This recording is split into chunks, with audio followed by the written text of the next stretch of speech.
Can Joe Biden take the border off the table politically in New York?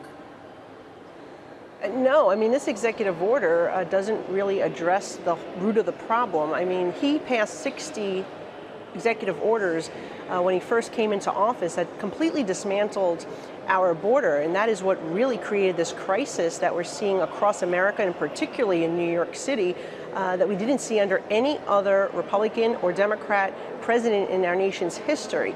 And so this is really, it is something, but it's certainly not what we need. We passed a measure in the House, as you know, over a year ago. The Senate won't take up our bill, and even ones that we passed on a bipartisan basis, the Senate won't take up any of those bills for some reason, at least allow for a vote to take place. What I would say is this is certainly political. It is certainly the president's attempt, because he sees the poll numbers. He sees that this is the top issue on voters' minds right now, because they're seeing things happening like what happened yesterday in New York City, where 2 NYPD officers were shot by someone who was here illegally, and he came under the president's program. And to make matters worse, when you dig more into this individual's case, he went to a Chicago immigration judge, and his case was basically dismissed. It was closed. So he's in the country, no status. He's here now illegally, right? He's committing crimes. He was a suspect in a string of robberies across New York City.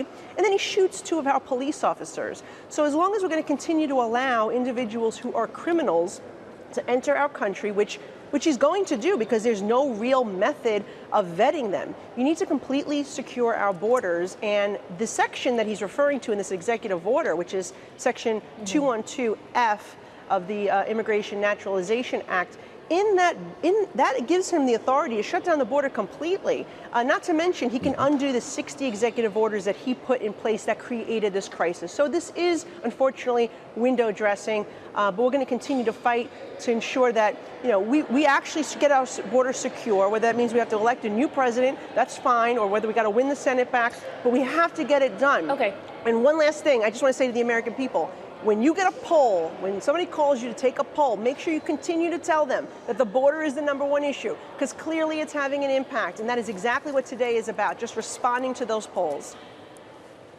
Well, Congresswoman, the president today in his remarks noted that while he is willing in this case to take executive action, that the kind of securing of the border you speak of can only really be accomplished with congressional action. And I know you just alluded to their H.R. 2, the House passed bill, yet that passed with not a single Democratic vote. It was not bipartisan. Is it time to start from scratch and actually work on a new bipartisan solution?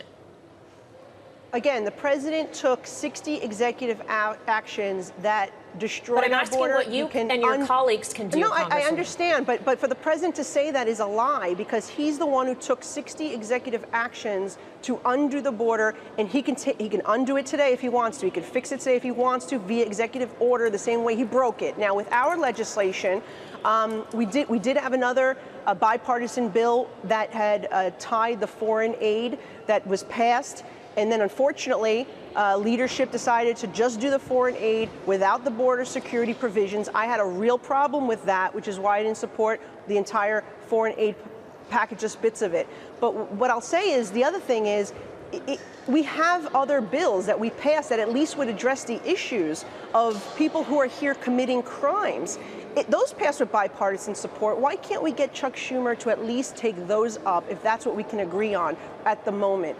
And the other thing is, in New York City, why is this still a problem? Because New York City won't cooperate with Immigration and Customs Enforcement. They passed a bill in the City Council under Bill de Blasio that kicked ICE out of Rikers Island, that prohibited NYPD from cooperating with ICE to deport individuals. So what you have right now in New York City is a situation where people are being arrested for crimes and they're being released back onto the street instead of being turned over for deportation. So you don't have cooperation to get the existing individuals who are here committing crimes out of the country. So I think it's a real combination of things. I'm happy to work in a bipartisan manner. I've showed that as a member of the Problem Solvers Caucus, and we did come up with a solution that addressed our support for our allies who are in war right now, coupled with real border security measures. Some of the provisions that were in H.R. 2, we had Democratic sponsors of that bill.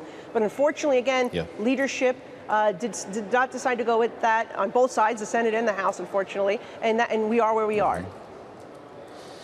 Well, there's a lot to talk about, Congresswoman, while you're with us here, and based on your view from the Select Subcommittee on the coronavirus pandemic. You spent some time asking tough questions of Anthony Fauci yesterday, getting into some of his professional actions during the COVID pandemic. I'd love for our viewers and listeners to get a sense of that, and we'll ask you about that. Here's how this went with Dr. Fauci yesterday. Dr. Fauci, did you delete any emails or records related to the Wuhan lab or the origins of the virus? No, I did not. Okay. Dr. Morins said in a May 2021 email, he indicated that he was connecting people to you in a, quote, secret back channel. Do you know what he was referring to? I don't have any idea what he's talking about. There is no back channel at NIAID. Congresswoman, I wonder what the end game is here with more than one crisis burning. We just spent 5 minutes talking about one at the border. Will this hearing lead to legislation? Is there a bill that you're working on that will come from relitigating COVID? Well, yeah, I think that, first of all, in order for us to prevent the next pandemic, we need to know the origins of this pandemic. And unfortunately, leadership at NIH and Dr. Fauci have spent so much time suppressing the lab leak theory, number one. Now he's saying it is potentially from the lab leak. That is actually what the FBI and the Department of Energy has indicated as well from their investigations. We passed legislation to declassify all the documents. The president refuses to do it. He refuses to comply with federal law despite it passing unanimously out of the House and the Senate. So we're trying to get to the bottom of where what the origins and the role that NIH may have played or support of taxpayer money. We know that Department of State money, Department of Defense money, U.S. aid, NIH money all made its way to this Wuhan lab via EcoHealth. EcoHealth, we've gotten a result there. They are now debarred. They are prohibited from receiving any more federal grants. That is a result of the work of our subcommittee. And the issue that the clip that you just played was interesting because you have the senior advisor to Dr. Fauci saying that he had this secret back channel, that Dr. Fauci was using his personal Gmail to communicate on NIH business to avoid freedom of information laws. And then you have Dr. Fauci saying that that's not true, that he doesn't even know what his senior advisor is talking about. So someone is lying to the committee, which is perjury. And destruction of government records is an offense as well. It's a criminal offense as well. So we got to get to the bottom of it. The biggest issue with this committee is that the stonewalling,